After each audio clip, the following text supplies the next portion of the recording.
Créée sous fond de souveraineté et de solidarité, l'Alliance des États du Sahel AES prend son envol et entame son opérationnalisation. En effet, depuis la signature de la charte du Diptako Gourmand qui institue l'AES, le Burkina Faso, le Niger et le Mali multiplient les prises de contacts et les rencontres afin d'opérationnaliser cette alliance tripartite. C'est dans ce contexte que s'est tenue ce 30 novembre 2023 à Bamako la réunion des ministres en charge des affaires étrangères des pays membres de l'AES. Elle a reçu la présence de plusieurs ministres du gouvernement de la République du Mali et du corps diplomatique accrédité dans notre pays. Cette réunion qui intervient après les travaux des experts des trois pays devra permettre de mettre en place l'architecture institutionnelle de l'AES. Le Burkina Faso, la République du Mali et la République du Niger sont confrontés depuis plusieurs années à des défis sécuritaires sans précédent, sapant ainsi les efforts de développement entrepris au quotidien par les gouvernements respectifs. À cela s'ajoute le manque de solidarité évident des instances sous-régionales et régionales africaines, beaucoup plus préoccupées à prendre des sanctions injustes et inhumaines contre des populations de pays en transition politique déjà durement éprouvées par les effets néfastes du terrorisme. Face à cette situation devenue désespérante, il eût fallu agir pour assurer la survie de nos nations ou observer le statu quo.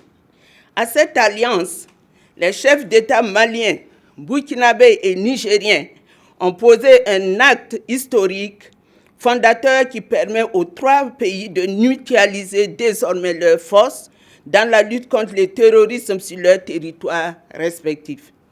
Je voudrais ici leur rendre un vibrant hommage pour leur clairvoyance qui a permis la mise en place d'une architecture de défense collective et d'assistance mutuelle et dont les premiers résultats se font déjà ressentir sur le terrain avec la reprise héroïque de la ville symbolique de Kidal par les forces armées du Mali, que je salue au passage.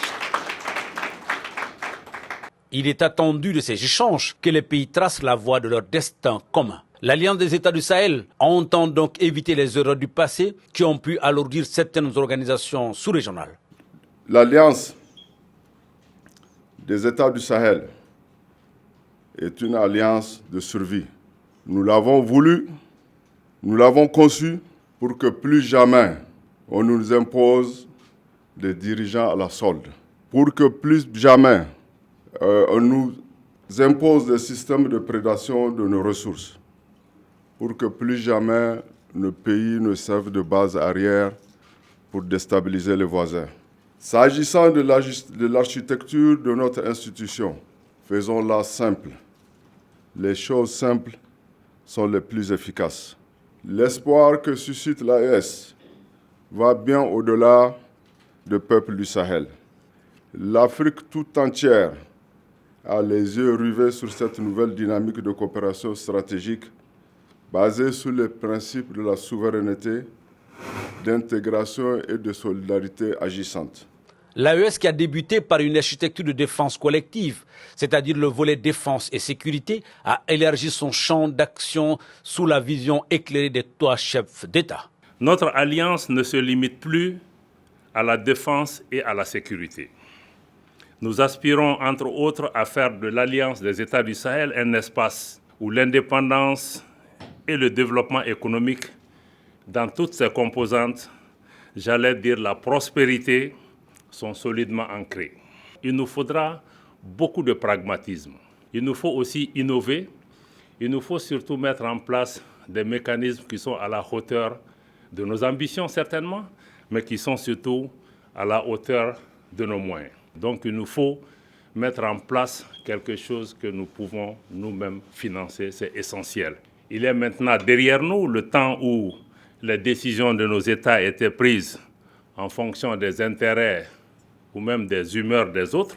Il est désormais derrière nous le temps où nos États étaient contraints d'accepter des soutiens techniques, entre guillemets, des assistances humanitaires, entre guillemets, et aussi des aides au développement qui ne visaient qu'un seul objectif, notre maintien sous dépendance ou notre maintien sous domination, avec son corollaire de condescendance, de néocolonialisme et de paternalisme. Lorsque nos États se sont affranchis de certains partenariats toxiques, beaucoup avaient prédit le pire, et même l'apocalypse. Près de 2 ans après le départ de la force Takuba, de la force Barkhane, et le départ amorcé de la MINUSMA, je peux dire que le Mali, le Burkina, le Niger et l'AES restent debout.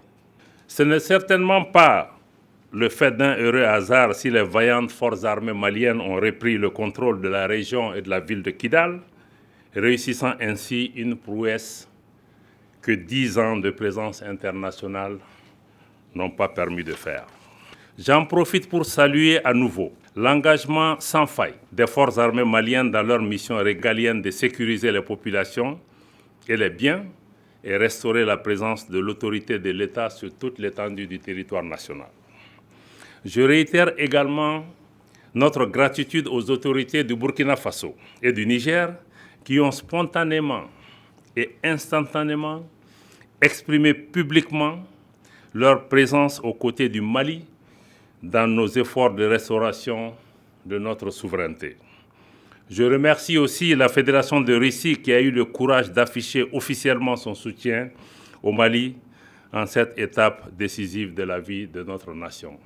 Ainsi s'ouvrent les travaux de cette réunion des ministres en charge des affaires étrangères des pays membres de l'AES. À terme, ceci aboutira à de nombreuses recommandations devant accélérer l'opérationnalisation de l'Alliance pour le bonheur des populations burkinabées, nigériennes et maliennes.